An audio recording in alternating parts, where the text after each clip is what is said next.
From the Opopco Studios in Oklahoma City, this is a Hudiburg Fantasy Football Update. I'm Jenni Carlson here with Mike Baldwin. We're brought to you by Hudiburg. You can go online and buy your next new car during the NFL action at Hudiburg.com. All right, Mike, we got to start with the starts. Who we got to start this week?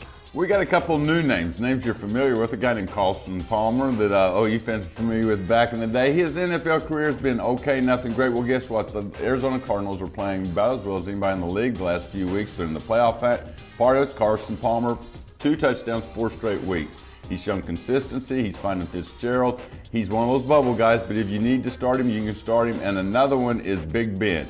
Famous for his Super Bowls, never been a huge fantasy player, but guess what? 11 touchdowns the last 4 weeks, including a couple 4-touchdown games. He's playing at Baltimore Thanksgiving night.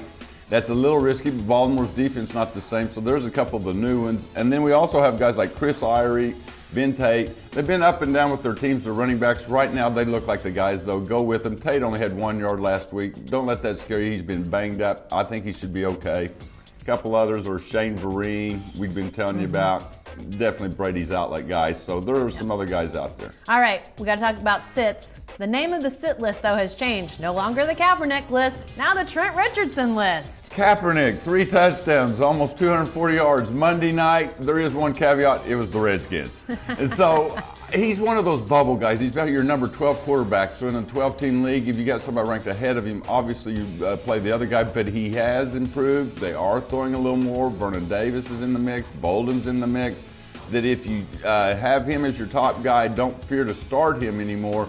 I'm not saying automatic start, but he's not on the definitely don't start list. And he's not the only quarterback, though, that you might be looking at to sit or start this week, right? Well, RG3, we could call it the Trent Richardson RG3 list because Trent Richardson's getting no carry since the trade. He's saying, I'm still got confidence, but they're not showing confidence in him. And then poor RG3, the Monday night game, running for his life the entire night. He's already got enough issues. Right now, though, he's just not producing. That offense isn't producing. All right. You always have guys that you're looking at might be injured. Who's hospital ward this week? Well, the big matchup of the week is, of course, the AFC West game. It's probably for the number 1 seed, the division title. A lot of things probably are on the line. Well, they've got Julius Thomas, the tight end, who's been really good, number 2 or 3 tight end in the week. He missed last week after being hurt in the first Kansas City game, might play this week. And then Noshawn Moreno got his knee a little bruised up. Those are guys you're going to have to watch late this week, so watch them really closely. And on the defensive side, Kansas City's defense has been number 1.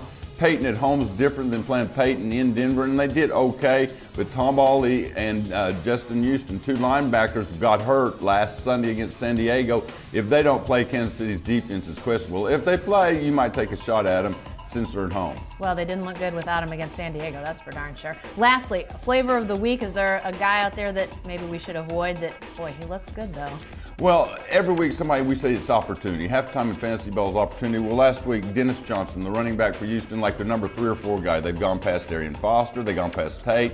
Well, this guy comes in. He has a pretty good game. He rushes for 80 yards.